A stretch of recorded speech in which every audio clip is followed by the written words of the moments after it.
কোনোদিনও ভুলতে পারবো না, মনে পুরো একদম লেগে গেছে। স্ত্রী হয়েও রাহুলের মৃত্যুতে চোখে এক ফোঁটা জল নেই প্রিয়াঙ্কা সরকারের, কিন্তু অপরদিকে প্রেমিকা রুকমা একটু পরপরই কেঁদে অজ্ঞান হয়ে যাচ্ছেন। এবার রাহুলের মৃত্যুতে প্রিয়াঙ্কা সরকারকে নিয়ে নানান রকমের মন্তব্য করছেন নেটিজেনরা।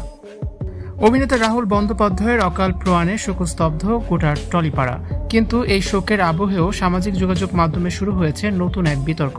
বিতর্কের কেন্দ্রে রয়েছেন রাহুলের স্ত্রী প্রিয়াঙ্কা সরকার এবং রাহুলের কথিত প্রেমিকা ও বান্ধবী রুকমা রায়। রাহুলের শেষকৃত্যে প্রিয়াঙ্কা সরকারের উপস্থিতি অনেককেই অবাক করে দিয়েছে। অধিকাংশ নেটিজেনদের দাবি, স্বামীর মৃত্যুতে প্রিয়াঙ্কার চোখে এক ফোঁটা জলও দেখা যায়নি।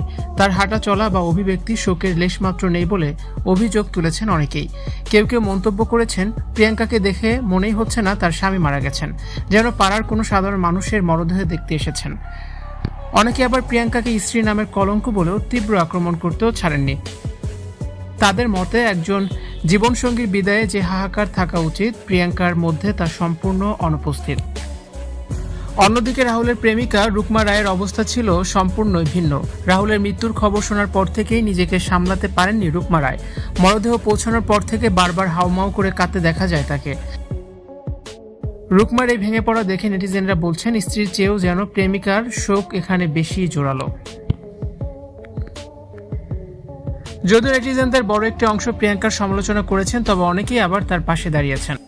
নেটিজেনরা বলছেন, কেউ কান্নায় ভেঙে পড়েন, আবার কেউ ভেতরে ভেতরে পাথর হয়ে যান।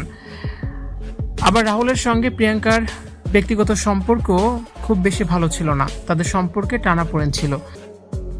রাহুল ও প্রিয়াঙ্কার সম্পর্কের জটিলতা আগে থেকেই প্রকাশ্যে ছিল, তবে মৃত্যুর দিন সেই তিক্ততা বিচার করা কতটা সমীচীন তা নিয়ে প্রশ্ন উঠেছে।